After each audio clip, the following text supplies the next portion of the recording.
Nokia जिसकी battery कभी खत्म ही नहीं होती थी और हजारों बार गिरने के बाद भी कोई प्रॉब्लम नहीं आती थी। लेकिन क्या हुआ उस कंपनी का जिसने एक वक्त फोन की दुनिया पर राज किया था? सबको लगता है कि नोकिया खत्म हो गया, लेकिन दोस्तों नोकिया ने टेक्नोलॉजी में शानदार वापसी की।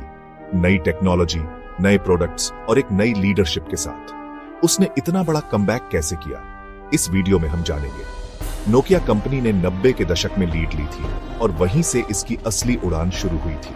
अब जरा यह सोचिए कि 1996 में इसका रेवेन्यू कुछ बिलियन डॉलर्स था और फिर मोबाइल की दुनिया में इसने ऐसा दबदबा बनाया कि 2008 तक यह आंकड़ा 40 बिलियन डॉलर्स को पार कर गया। नोकिया ने दुनिया को वो ड्यूरेबिलिटी और भरोसा दिया जो शायद ही किसी और कंपनी ने दिया हो।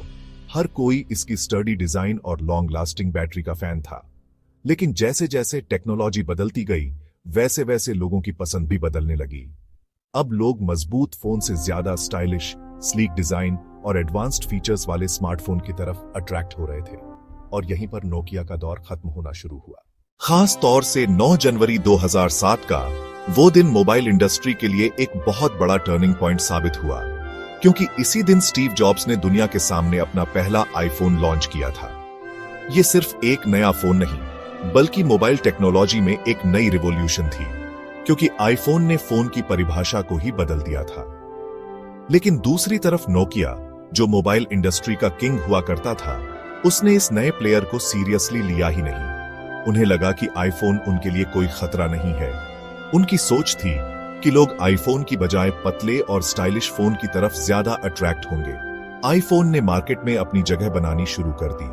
यूजर्स को टच स्क्रीन का नया एक्सपीरियंस काफी ज्यादा पसंद आया और इस तरह के स्मार्टफोन की डिमांड बढ़ने लगी। इतना कुछ होने के बाद भी नोकिया पुराने सिस्टम्स में ही फंसा रहा। फॉर एग्जाम्पल 2008 में नोकिया ने N17 नाम से एक नया स्मार्टफोन लॉन्च किया, जिसमें टच स्क्रीन के साथ साथ स्लाइड आउट कीबोर्ड भी था, जो उस वक्त एक यूनिक फीचर माना जा रहा था। इसमें 5 मेगापिक्सल का कैमरा, जीपीएस और स्मूथ एक्सपीरियंस देने पर फोकस किया गया था। लेकिन N17 की टच स्क्रीन बेहद ही अनरिस्पॉन्सिव थी। इसके अलावा स्लाइड आउट कीबोर्ड, जो इसका सबसे मेन फीचर था, वो भी पूरी तरह फेल रहा। वैसे तो N17 में बहुत सारी कमियां थीं, लेकिन इसके फेल होने का सबसे मेन कारण था इसका ऑपरेटिंग सिस्टम सिम्बियन। नोकिया में सिम्बियन यूज होता था और 2009 के स्मार्टफोन्स के सामने यह पूरी तरह से आउटडेटेड हो चुका था।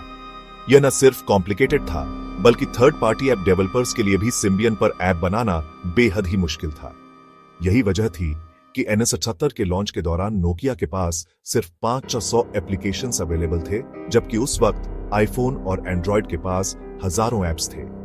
N17 बुरी तरह से फेल हो गया और इस कंपनी का रेवेन्यू 30% गिरकर 56 बिलियन डॉलर्स पर आ गया, जो इसके एक साल पहले 77 बिलियन डॉलर्स के ऊपर था।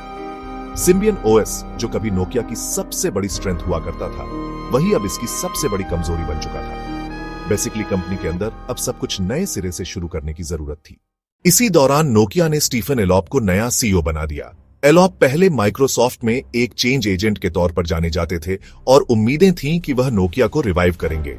एलॉप ने कहा कि हम एक जलते हुए प्लेटफॉर्म पर खड़े हैं। हमारे कंपटीटर्स ने मार्केट को इतनी तेजी से बदल दिया है जितना हमने कभी सोचा भी नहीं था, और डेवलपर्स को एक पावरफुल इकोसिस्टम में खींच लिया है। इस स्पीच में एलॉप ने सिम्बियन की कमियों को भी हाईलाइट किया और बताया कि यह ऑपरेटिंग सिस्टम अब मॉडर्न स्मार्टफोन्स के लिए सूटेबल नहीं है। उनका कहना था कि कंपटीशन अब सिर्फ डिवाइसेस तक सीमित नहीं रहा, बल्कि इकोसिस्टम का युद्ध छिड़ चुका है, जिसमें हार्डवेयर, सॉफ्टवेयर, डेवलपर्स और एप्लीकेशन सभी चीजें शामिल हैं। इस स्पीच ने हलचल मचा दी और मार्केट में नोकिया की कमजोरी उजागर हो गई। फिर एक बड़ा और रिस्की फैसला लिया गया, सिम्बियन को छोड़कर एक नए ऑपरेटिंग सिस्टम पर शिफ्ट होना। अब सबसे बड़ा सवाल यह था कि सिम्बियन की जगह कौन सा ओएस आएगा। उस वक्त मार्केट में एंड्रॉयड तेजी से बढ़ रहा था और एप्पल का iOS भी डोमिनेट कर रहा था, लेकिन एलॉप ने माइक्रोसॉफ्ट के विंडोज ओएस को चुना। विंडोज ओएस को चुनना एक बहुत बड़ा जुआ था, लेकिन एलॉप का मानना था कि यही वो इकोसिस्टम है जो नोकिया को फिर से खड़ा कर सकता है। एलॉप ने अनाउंस किया कि सिम्बियन को धीरे धीरे फेज आउट किया जाएगा और अब आगे से नोकिया सिर्फ विंडोज ओएस पर ही काम करेगा। इस फैसले के बाद नोकिया ने लूमिया 800 और लूमिया 710 को लॉन्च किया। ये दोनों स्मार्टफोन्स विंडोज 60 ओएस पर चले। उम्मीद थी कि इनके जरिए नोकिया मार्केट में फिर से अपनी जगह बना लेगा, लेकिन विंडोज ओएस में भी कई सीमाएं थी। जैसे कि उस वक्त यह सिर्फ सिंगल कोर प्रोसेसर को सपोर्ट करता था, जबकि एप्पल और एंड्रॉयड ड्यूल कोर पर चले गए थे। इसके अलावा डेवलपर्स को विंडोज ओएस पर काम करने में दिलचस्पी कम थी। नतीजा यह हुआ कि नोकिया के नए फोन्स मार्केट में कोई खास कमाल नहीं कर सके। स्टीफन एलॉप का यह डिसीजन गलत साबित हुआ, और जो नोकिया कभी दुनिया के 50% से ज्यादा मोबाइल मार्केट को कंट्रोल करता था, 2013 तक आते आते उसका मार्केट शेयर घटकर सिर्फ 3% रह गया। माइक्रोसॉफ्ट ने आखिरकार नोकिया के मोबाइल डिवीजन को खरीद लिया, लेकिन यह एक्विजिशन भी एक बहुत बड़ा फेलियर साबित हुआ। करीब 1 साल कोशिश करने के बाद माइक्रोसॉफ्ट ने नोकिया ब्रांडेड फोन्स बनाना बंद कर दिए, लेकिन तब तक बहुत देर हो चुकी थी। नोकिया का मार्केट शेयर गिरता गया और नए स्मार्टफोन्स की चकाचौंध में लोग नोकिया को भूल गए। इस तरह नोकिया एरा का अंत हो गया। लेकिन नोकिया पूरी तरह खत्म नहीं हुआ।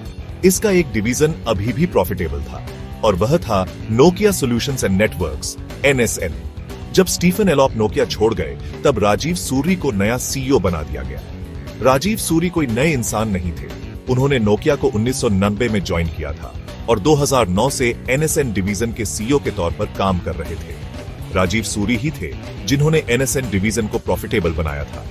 इसी एक्सपीरियंस के कारण उन्हें डूबती हुई कंपनी को बचाने की जिम्मेदारी दी गई। सूरी का विजन बहुत ही क्लियर था। वो जानते थे कि स्मार्टफोन फील्ड में नोकिया का अब कोई भविष्य नहीं है, इसीलिए उन्होंने नेटवर्क सॉल्यूशंस और 5G टेक्नोलॉजी पर फोकस करने का फैसला किया। सूरी ने ऐसा रास्ता चुना जो ज्यादा फैंसी तो नहीं था, लेकिन कंपनी को स्टेबल जरूर कर सकता था। उनका मानना था कि अगर नोकिया को इंडस्ट्री में जगह बनानी है, तो उन्हें 5G में फर्स्ट मूवर बनने का फायदा उठाना होगा। इसी विजन के साथ नोकिया ने नेटवर्क्स के रिसर्च एंड डेवलपमेंट में इन्वेस्ट करना शुरू किया। अपने इसी इन्वेस्टमेंट की बदौलत 2018 में नोकिया ने रीफ शार्क नाम की चिप डेवलप की। ये नेटवर्क इक्विपमेंट में इस्तेमाल होती है, बेस स्टेशन और एंटेना में, जो 5G सिग्नल्स को ट्रांसमिट और रिसीव करते हैं। रीफ शार्क चिप का मेन काम है डेटा को बहुत तेजी से प्रोसेस करना और नेटवर्क की कैपेसिटी को बढ़ाना, ताकि ज्यादा से ज्यादा डिवाइसेस एक साथ तेज स्पीड पा सकें। इसके बैंडविड्थ छोटा सा Gbps तक पहुंच सकती थी, जो दूसरी 5G चिप्स की तुलना में 3 गुना तेज थी। सिर्फ यही नहीं, यह चिपसेट 50% छोटा था और पावर कंजम्पशन को 64% तक कम कर रहा था। इन्हीं खूबियों के चलते सबसे बड़ी टेलीकॉम कंपनी जैसे AT&T और वोडाफोन ने नोकिया के साथ पार्टनरशिप की। सिंपल वर्ड्स में समझें तो नोकिया टेक्नोलॉजी बेचता है और बड़ी बड़ी कंपनीज इसे अपने नेटवर्क्स में इस्तेमाल करती है। साल 2020 तक नोकिया ने 180 से ज्यादा टेलीकॉम कंपनीज के साथ डील कर ली थी और 2024 तक यह नंबर 300 से भी ऊपर पहुंच गया। आज नोकिया ग्लोबल 5G मार्केट के 29% हिस्से पर कब्जा कर चुका है। इसका मतलब है कि दुनिया के हर 100 में से 29 नेटवर्क्स नोकिया के जरिए चलते हैं। नोकिया का रेवेन्यू, जो कभी $13 बिलियन के नीचे आ गया था, 2022 में लगभग डबल होकर $26 बिलियन को क्रॉस कर गया। और यह सब पॉसिबल हो पाया राजीव सूरी के विजन और डेडिकेशन की वजह से। राजीव सूरी की लीडरशिप के तहत नोकिया में इन्वेस्ट करना उनकी सबसे बड़ी जीत साबित हुई। Thank you for watching this video. Please subscribe.